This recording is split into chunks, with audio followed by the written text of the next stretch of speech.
آیت نمبر 23، بسم اللہ الرحمن الرحیم۔ قالا انما العلم عند اللہ، حضرت ہود علیہ السلام کہنے لگے انما بے شک، علم، اب یہ ہے العلم، یعنی وہ عذاب کب آئے گا اس کا علم، وہ خاص علم، عند اللہ، وہ صرف اللہ کے پاس ہے۔ ہم یہ بات پہلے بھی پڑھ چکے کہ اللہ کے نبی ارشاد فرماتے ہیں کہ یہ رسولوں کا کام نہیں ہے کہ وہ قوموں پر عذاب لے کر آئیں، یہ اللہ کا اختیار ہے، یہ اللہ کی قدرت ہے۔ رسول اللہ کا پیغام دینے آتے ہیں، لوگوں کو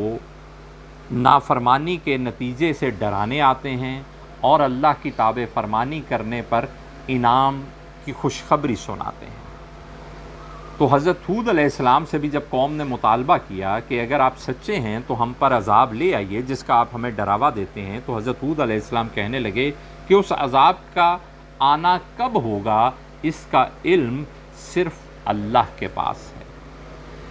بسم اللہ الرحمن الرحیم۔ وَأُبَلِّغُكُمْ، وا اور ابلغکم، میں پہنچاتا ہوں تم تک، بلاغ پہنچانا، اردو میں ہم ٹرم استعمال کرتے ہیں نا ذرائع ابلاغ، کمیونیکیشن مینز، یعنی میں تو صرف کمیونیکیٹ کرتا ہوں، میں تو صرف پہنچاتا ہوں بات تم تک، کم تم تک، ما جو، ارسلتو، بھیجا گیا ہوں میں۔ اب یہ دیکھیے تے پر پیش ہے، پچھلی آیت میں تے پر زبر تھا تو تم، تے پر اختتام پر، فعل کے بعد آخری لفظ تے پر پیش آ جائے تو اس سے مراد میں ہوتا ہے۔ ارسلتو، میں بھیجا گیا ہوں، بہی، اس کے ساتھ، وَأُبَلِّغُكُمْ مَا أُرْسِلْتُ بِهِ، میں تو صرف وہ چیز تم تک پہنچا رہا ہوں جس کو دے کر میں بھیجا گیا ہوں۔ مجھے جو چیز دے کر بھیجی گئی ہے، مجھے جو پیغام دے کر بھیجا گیا ہے، مجھے جس پیغام کی پہنچانے کی ذمہ داری دی گئی ہے، میں تو صرف وہ پیغام تم تک پہنچاتا ہوں۔ اس کے بعد کیا معاملہ ہے، یہ اللہ کا معاملہ ہے، یہ اللہ کا اختیار ہے، وہ کب تک تمہیں مہلت دیتا ہے، کب تمہیں سزا دیتا ہے یا کب تمہیں انعام دیتا ہے۔ بسم اللہ الرحمن الرحیم۔ وَلَٰكِنِّي أَرَاكُمْ قَوْمًا تَجْهَلُونَ، ہاں البتہ، وا اور لیکن، لیکن چھوٹی ہے میں، اراکم، میں دیکھتا ہوں تمہیں، ارا میں دیکھتا ہوں، کم تمہیں، قومن ایک ایسی قوم،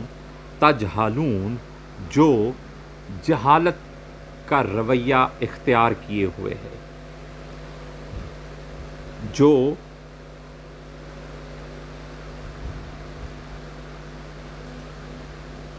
ایک ہٹ درمی کے رویے پر قائم ہے۔ دو باتیں حضرت ہود علیہ السلام بیان کر رہے ہیں۔ ایک پہلی بات جو کہتے ہیں کہ عذاب لانا میرا کام نہیں ہے، یہ جو میں نے تمہیں ڈراوا دیا یہ بھی وہ ہے جو مجھے حکم دیا گیا کہ میں تم تک پہنچا دوں، تو میں تو صرف وہ کام کر رہا ہوں، میں کمیونیکیٹ کر رہا ہوں، میں بات پہنچا رہا ہوں تم تک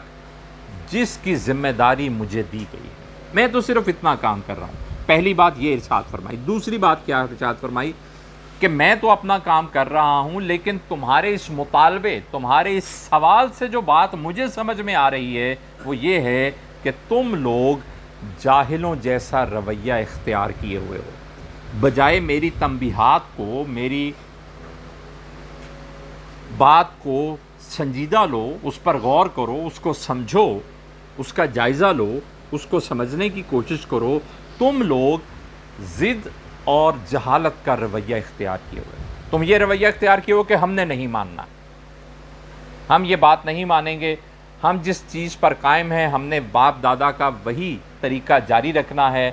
آپ کی باتیں ہم نے نہیں ماننی، ہمیں اس سے اپنا بظاہر دنیاوی نقصان لگتا ہے، ہم یہ بات نہیں مانیں گے۔ تو تمہارا یہ جو رویہ ہے یہ جہالت والا رویہ ہے، یہ ضد والا رویہ ہے، ہٹ درمی والا رویہ ہے، انا والا رویہ ہے، اگر اس کو بدلو گے تو سنبھل جاؤ گے، نہیں تو وہ نقصان جس کا میں تمہیں پیغام پہنچا رہا ہوں، میرا کام وہ نقصان تمہیں پہنچانا نہیں ہے، صرف اس کا پیغام تم تک پہنچانا میری ڈیوٹی ہے، میری ذمہ داری ہے، وہ میں پہنچا رہا ہوں۔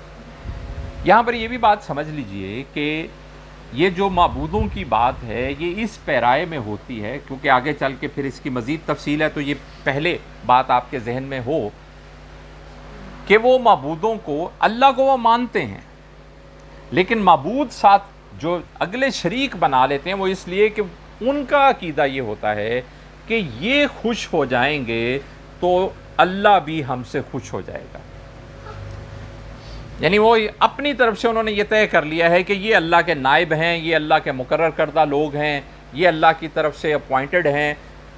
ہم انہیں خوش کریں گے، یہ ہماری سفارش اللہ کے حضور کریں گے تو ہمارا کام بن جائے گا۔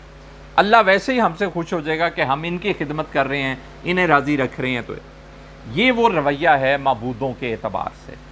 تو وہ لوگ جب حضرت اللہ کے پیغمبر جب انہیں منع کرتے ہیں کہ اللہ کے سوا کسی کی بات نہیں سنو، کسی کی بات نہیں مانو، تو وہ کہتے ہیں کہ کیا تم لوگ ہمارے پاس اس لیے آتے ہو کہ ہمیں ہمارے معبودوں سے ہٹا دو، ہمیں ان سے بیزار کر دو، ہمیں ان سے دور کر دو؟ تو یہ تو ہم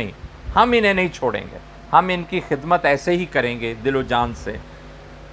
اور اگر تم جو ڈراوے دے رہے ہو وہ سچ ہے تو لے آؤ، عذاب لے آؤ ہم پر۔ ہر نبی کی قوم نے یہی رویہ اختیار کیا، اکثریت نے۔ تو اللہ کے پیغمبر کی طرف سے پھر جو جواب آتا ہے وہ یہ آتا ہے کہ میں عذاب لانے کے لیے مقرر نہیں کیا گیا، میری ڈیوٹی صرف تم تک اللہ کا پیغام پہنچانے کی ہے، میں وہ تم تک پہنچا رہا ہوں، لیکن جو رویہ میں تمہارا دیکھ رہا ہوں وہ جہالت والا رویہ ہے، وہ ضدی پن والا رویہ ہے، یہ عقل مندوں کا شیوا نہیں ہے۔ میری جو بات ہے اس پر ذرا غور تو کرو، جائزہ تو لو، تمہیں خود سمجھ آ جائے گی، خیال آ جائے گا۔ تو فرماتے ہیں حضرت ہود علیہ السلام، قالا انما العلم عند اللہ، کہنے لگے کہ بے شک اس عذاب کے وقوع پذیر ہونے کا علم تو صرف اللہ کے پاس ہے، اور میں تو صرف وہ بات تم تک پہنچاتا ہوں جو میرے ذمے لگائی گئی ہے۔ ہاں البتہ میں تمہیں جاہلوں والا رویہ اپنائے ہوئے دیکھ رہا ہوں۔ اگلی آیت۔